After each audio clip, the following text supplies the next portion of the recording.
kita akan membahas mengenai topik yang sering kita dengar atau tak luput dari perhatian kita, yaitu korupsi di dunia kampus dan korupsi di dunia kesehatan. Bersama saya kedatangan dua narasumber, yaitu Najwa Salsabila dan Ibu Putri Malia.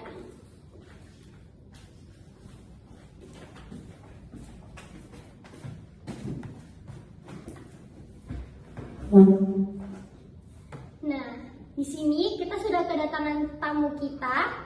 Bisa diperkenalkan dirinya? Nah, baik, perkenalkan saya Putri Malia. Dan perkenalkan saya Najwa Salsabila. Nah, untuk Najwa nih sebagai mahasiswa kesehatan, apa bentuk korupsi yang sering kamu lihat di dunia kampus? Bentuk korupsi yang sering saya lihat di dunia kampus yaitu pungutan tidak jelas dan praktik titip absen. Bahkan ada mahasiswa yang menganggap kalau mau lulus itu gampang sekali asal punya orang dalam. Padahal lama-lama akan dianggap secara normal. Padahal itu sangat berbahaya kalau mahasiswa kesehatan terbiasa curang sejak kuliah, nanti saat kerja bisa mengabaikan etika dan keselamatan pasien. Kalau menurut Ibu Malia nih, apa dampak nyata korupsi kecil yang di kampus itu terhadap pelayanan kesehatan?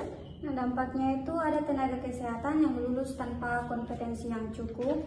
Di rumah sakit ini bisa berujung salah tindakan, pelayanan yang lambat, serta bahkan membahayakan nyawa pasien.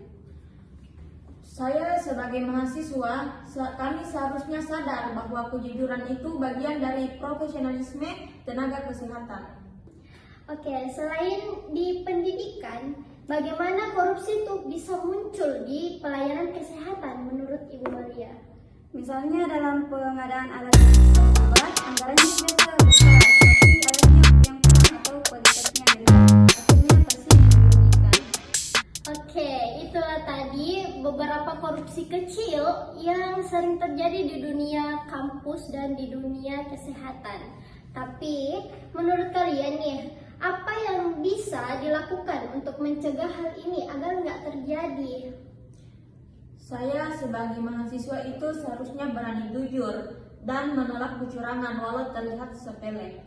Nah, untuk institusi pendidikan dan fasilitas kesehatan sendiri harusnya lebih transparan dan tegas terhadap pelanggaran. Oke. Nah, teman-teman, itulah tadi perbincangan kami mengenai korupsi yang kecil hari ini, tapi bisa berdampak besar di kemudian hari, terutama di dunia kesehatan, di mana disitulah kita mempertaruhkan nyawa pasien.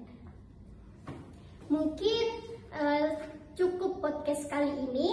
Terima kasih sudah mendengarkan Ruang Bicara Sehat. Sampai jumpa dan terima kasih. Dan